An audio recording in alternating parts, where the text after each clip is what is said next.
The rain wasn't just falling. It was a solid, unforgiving sheet of gray, turning the winding country road into a slick black ribbon. Nia kept her hands steady on the leather-wrapped wheel of the BMW, her knuckles a shade lighter than the rest of her dark skin.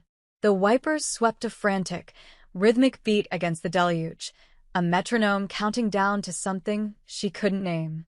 In the rearview mirror, Kwon Jin-woo was a sculpture of stillness and shadow. He hadn't spoken in an hour, his gaze fixed on the dissolving landscape outside his window. She had been his driver for 3 months. 3 months of ferrying the most quietly dangerous man in Seoul's underworld from one glass tower to another, from hushed restaurants with private rooms to warehouses that smelled of steel and something vaguely metallic, like old blood. She was a graduate student in urban planning, buried in debt, and the pay was too good to question. The job description had been simple: discretion, precision, and a clean driving record. She had all three. She also had a past she never listed on any application. A past that taught her the difference between the sound of rain on a car roof and the sound of tires on wet asphalt when they aren't supposed to be there. She heard it now. A low hum, gaining on them too fast for this kind of road, in this kind of weather. Her eyes flicked to the mirror again. 2 sets of headlights, perfectly spaced, slicing through the downpour. They were black sedans, sleek and predatory, just like their own. Not police. Not civilians. This was business. Her father's first rule echoed in her mind, a ghost at her ear. Never let them box you in. The moment you're stationary, you're dead. Mr. Kwon, she said, her voice impossibly calm. We have company. He didn't look back. His eyes met hers in the mirror. They were dark, flat, and held a terrifying lack of surprise. It was the calm of a man who had been expecting this storm, just not on this particular day. How close? Closing. They'll try to block the next turn, she knew the playbook. It was a universal language written in horsepower and steel. Can you lose them? The question was clipped, stripped of all emotion. It wasn't a plea, it was an assessment of her capabilities. Nia's grip tightened on the wheel. The beige dress she wore, chosen for its professional modesty, felt thin and useless, a paper doll outfit in a world of wolves. Not on this road. No exits. Too narrow. As if summoned by her words, a third car, a heavy black SUV, pulled from a hidden dirt track ahead, blocking the road completely. Its headlights flared, blinding her. Boxed in. The cardinal sin. Her father would be ashamed. The 2 sedans behind them screeched to a halt, pinning them in place. The silence inside the BMW was suddenly immense, a vacuum sealed against the roar of the rain. The only sound was the click of Jin-woo's seatbelt being unfastened. Get out, he said. Men were spilling from the other cars, clad in dark suits that were already soaked through. They held firearms with a practiced ease that made Nia's stomach clench. They weren't aiming to talk. The passenger side, Jin-woo commanded, his voice a low thrum of authority. He was already moving, his long frame unfolding from the back seat. Stay behind me. Nia didn't hesitate. She unbuckled, her movements fluid, economical. Panic was a luxury. Her body remembered drills her mind had tried to forget. Low, fast, use the vehicle for cover. The passenger door opened and a hand, strong and unforgiving, wrapped around her upper arm, pulling her out into the roaring dark. The cold was a physical blow. Rain plastered her dress to her skin instantly. Jin-woo was a solid wall of warmth and tailored wool in front of her. He pulled a compact, matte black pistol from inside his jacket. The movement was so smooth it was almost invisible, a magic trick of violence. He didn't look at it. His eyes were scanning the tree line, the ditch, the tactical layout of their new prison. This way, he bit out, pulling her toward the dense woods that bordered the road. A shout cut through the storm. Then a gunshot, a sharp crack that was swallowed by the deluge. Jin-woo didn't flinch. He just pulled her harder, his grip bruising. They scrambled down the slick embankment, mud sucking at her inappropriate shoes. Another shot whizzed past, close enough for her to hear the hornet's buzz of its passage. That was the moment everything changed. He was pulling her, Yes, but she was the one whose feet found purchase on a submerged rock. She was the one who saw the narrow game trail half hidden by ferns, a path invisible to anyone who hadn't spent years learning how to look for escape routes. No, she said, her voice sharp. She yanked her arm free from his grip. For a split second, Jinwoo's expression flickered. Not with anger, but with stark surprise. No one pulled away from him. They'll expect us to follow the ditch, she said, shouting to be heard over the rain. They'll have men sweeping it. This way. Through the trees. It's thicker cover. He stared at her, the rain dripping from his perfectly cut black hair, his dark eyes searching hers for a something. Deception. Hysteria. He found neither.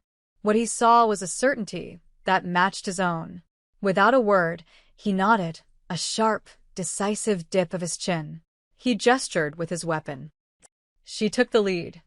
They plunged into the dripping, grasping darkness of the forest. Branches whipped at her face, and thorns tore at the fabric of her dress. Her heart hammered against her ribs, a frantic drumbeat against the steady roar of the rain. But her mind was cold. Clear. This was a different kind of driving. She was navigating a landscape of fear, and every instinct her father had beaten into her was firing at once. Move quiet. Don't break branches. Use the sound of the storm as cover. Behind her, Jinwoo moved with a predator's grace, silent and lethal. He was a creature of concrete jungles, of boardrooms and back alleys, but here, in the raw wilderness, he adapted. He trusted her lead without question. That, more than anything, sent a shiver of a different kind of fear through her. Trust in his world was a currency paid for in blood and loyalty. She had, in the space of 3 minutes, earned a measure of it she had no right to. They ran for what felt like an eternity, the forest an endless, suffocating maze. Nia's lungs burned, and her legs ached, but she pushed on, driven by a primal need to put distance between them and the clean, efficient violence on that road. She could feel Jinwoo's presence behind her, a steady, dangerous heat. He never flagged, never made a sound. He was a machine built for survival. Finally, she spotted a rock outcropping, a shallow overhang that offered meager shelter from the relentless downpour. It wasn't much, but it was a place to stop, to think. Here, she gasped, ducking under the ledge. The relative quiet was deafening. The roar of the rain was now a muffled drumming on the stone above them. Jinwoo followed, folding his large frame into the cramped space. He stood so close she could feel the heat radiating from his body, smell the ozone from the rain in his clothes, mixed with a faint, expensive scent of cedar and something else. Something like cold iron. He holstered his weapon and leaned against the rock wall, his chest rising and falling in a steady, controlled rhythm. He wasn't even out of breath. He looked at her then. Really looked at her. His gaze wasn't on her torn dress or the scratches on her arms. It was on her face, in her eyes. It was an appraising look, the kind a master craftsman gives a tool that is performed in an unexpected and impressive way. "You know how to run," he stated. It was not a question. Nia hugged her arms around herself, a futile attempt to ward off the bone-deep chill. "My father taught me a few things." "Your father is a professor of urban planning?" Jinwoo asked, a ghost of irony in his voice. He knew her file. Of course he did. He knew her grades, her address, her lack of any living family. He knew the official story. "He was a driver," she said, the words tasting like rust in her mouth. "In Chicago. For a different kind of family." The silence that followed was heavy with unspoken understanding. The temperature in their small shelter seemed to drop several degrees. He now saw the full picture. The quiet, overqualified student wasn't just a good driver. She was fluent in a language he thought he alone spoke. Who was he? Jinwoo's voice was soft, but it carried the weight of a command. His name was Marcus Thorne. He drove for the O'Malley Syndicate for 20 years, she said the name, and watched it land. Even here, thousands of miles away, in a Korean forest, that name held weight. Jinwoo's expression didn't change, but something in his eyes sharpened, a flicker of cold calculation. He knew the name. The O'Malleys were old power, a different empire, but their reputation was known. "He's dead," Jin-woo said. Another statement. Nia nodded, looking away from his penetrating gaze. 5 years ago. A setup. Not unlike this 1-inch. That was when she saw it. For a fraction of a second, the mask of cold control slipped. A shadow moved behind his eyes, a deep, ancient pain. It was the echo of a wound, raw and exposed. He looked away from her, out at the curtain of rain, his jaw tightening until a muscle bunched. "My brother," he said, his voice a low rasp. "It was a road just like this one. I was supposed to be in the car behind him. I was late." He didn't need to say more. The story was there in the rigid set of his shoulders, in the bleak finality of his tone. He had failed to protect someone. A betrayal by blood, or by the clock. It was the ghost that haunted him, the failure that drove his relentless pursuit of control. And tonight it had almost happened again. He had almost lost control. He had almost gotten them killed. Nia felt a strange, unwelcome pang of empathy. This man was a killer, a crime lord who dealt in fear and violence. But in that moment, he was also just a man, haunted by a ghost she understood all too well.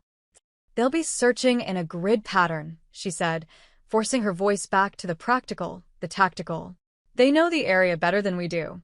We can't stay here." He turned back to her, the mask firmly back in place. But something had shifted between them. The carefully defined lines of employer and employee had been washed away by the rain and the gunfire. "You have a plan, Miss Thorne?" he asked, and the way he said her name was different. It was weighted, deliberate. She met his gaze, her own resolve hardening. She had run from this life once. She had built a new identity, a new future, on the ashes of her father's world. But that world had found her. And now, survival meant running back toward it. "I might," she said slowly, "but you're not going to like it." He gave a short, humorless smile. "Try me. There's a place, about 5 miles east of here. An old farm. It's off any map you'd have," she explained. "It belongs to a man my father used to know.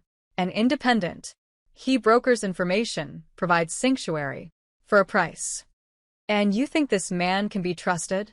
"He can't be," Nia said bluntly. "He trusts only money and his own skin, which makes him predictable.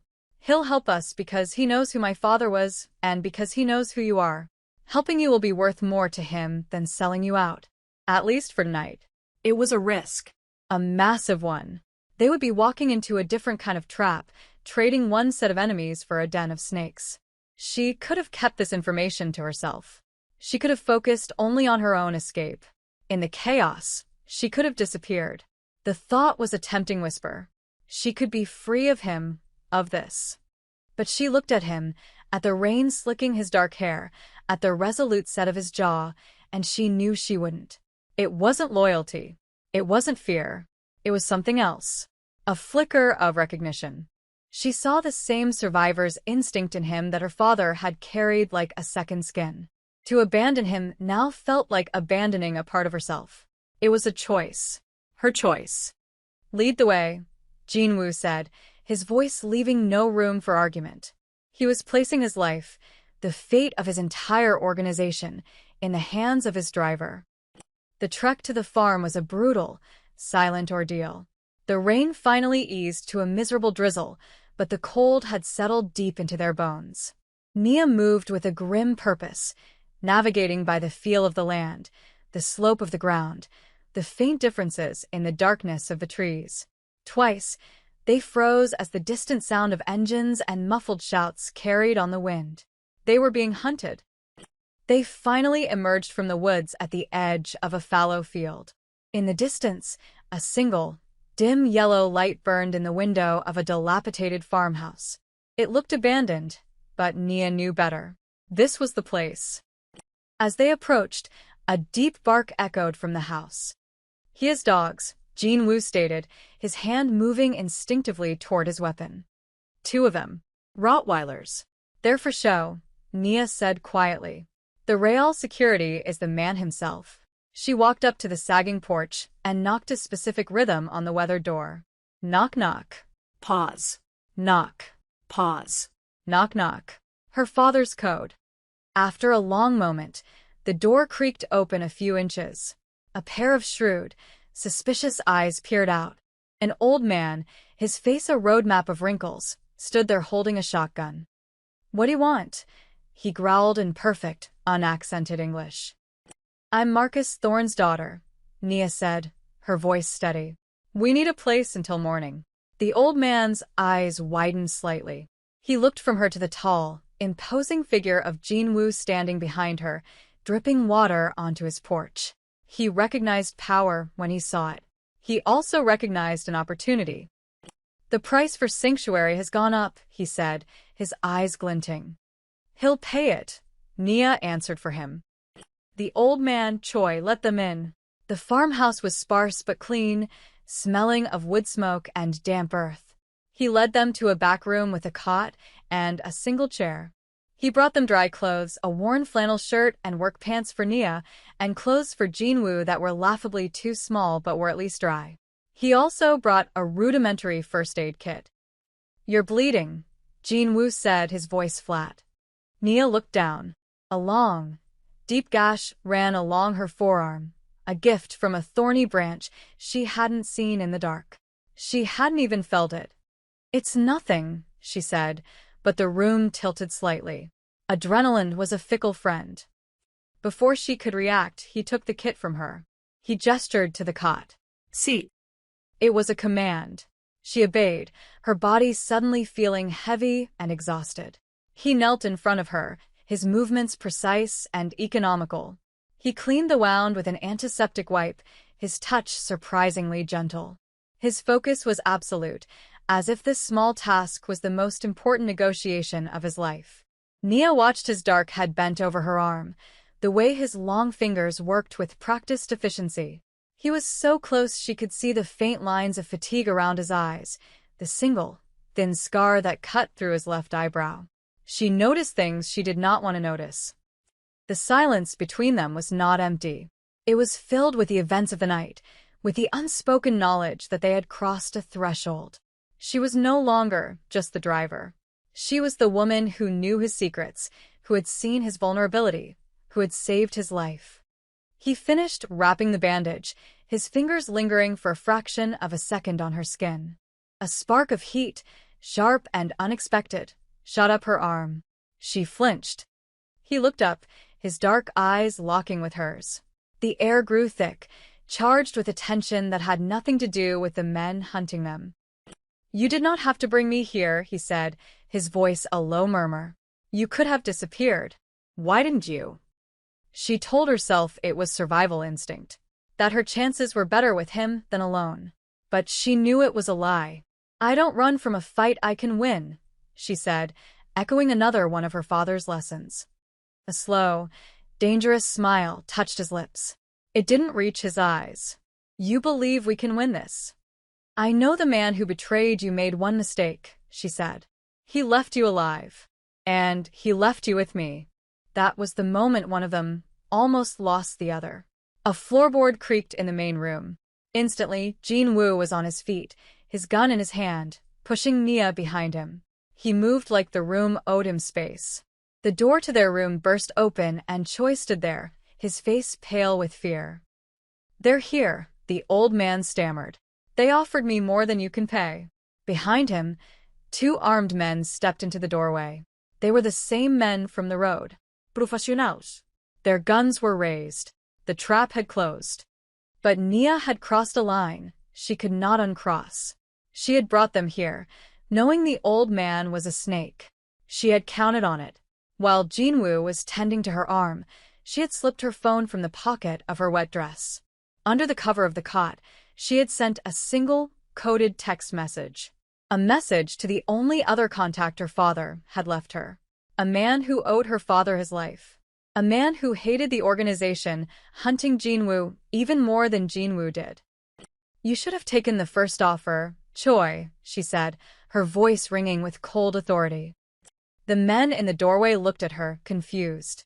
Jinwoo glanced back, a question in his eyes. From outside, the night exploded. The sound of automatic gunfire erupted from the back of the house. The two men in the doorway spun around, caught completely by surprise. In that split second of distraction, Jin-woo moved. He was a blur of motion, two precise shots, and the men crumpled to the floor. It was surgical. It was lethal. He turned to look at Nia, his face a mask of cold fury, and something else, something that looked like awe. "Who did you call?" "An old debt," she said simply. The war for his empire had just come to his doorstep. But the enemy had made a fatal error. They had targeted him. And in doing so, they had targeted her. That made it personal. The firefight outside was short and brutal. By the time it was over, Jin-woo's unseen allies had melted back into the night, their debt repaid. Choi was cowering in a corner, his gamble having failed spectacularly. Jin-woo walked over to him, his expression unreadable. "You'll tell me who hired them," he said. It wasn't a request. The old man sang. The name he gave was Lee Jae-hyun, Jin-woo's own cousin, his most trusted lieutenant. Betrayal by blood. The old wound, torn open anew. After he had the information he needed, Jin-woo looked at Nia. "What do we do with him?" he asked. The "we" was deliberate. He was making her a part of this decision. Nia looked at the terrified old man who had sold them out. Her father would have said there was only one way to deal with a snake. She had spent 5 years trying to be a different person, someone who believed in due process and second chances. That person felt like a stranger now.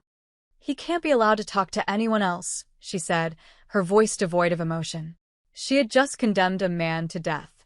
She felt nothing. Or rather, she felt a cold clarity she hadn't felt in years. This was the world she was born into. She had only been pretending to live in another. Jin-woo nodded once. He dealt with Choi himself. Nia didn't watch. She didn't need to. When he returned, the room was silent except for the dripping of the leaky roof. The immediate danger was over, but a new, more permanent one had taken its place. "My world is not safe for you," he said, standing before her. "Your world found me, Mr. Kwon," she replied. "I didn't have a choice." "You always have a choice," he countered, his voice intense. "You chose to stay. You chose to make that call. Why?" This was it. The confession. Not of love, but of something more dangerous, more honest. "Because for 5 years, I've been pretending I'm someone I'm not," she said, her voice barely a whisper. "Tonight, I stopped pretending. Staying with you feels more honest than running away." He closed the distance between them in 2 strides. He reached out, not to grab her, but to gently cup her jaw, his thumbs stroking her cheek. His touch was electric.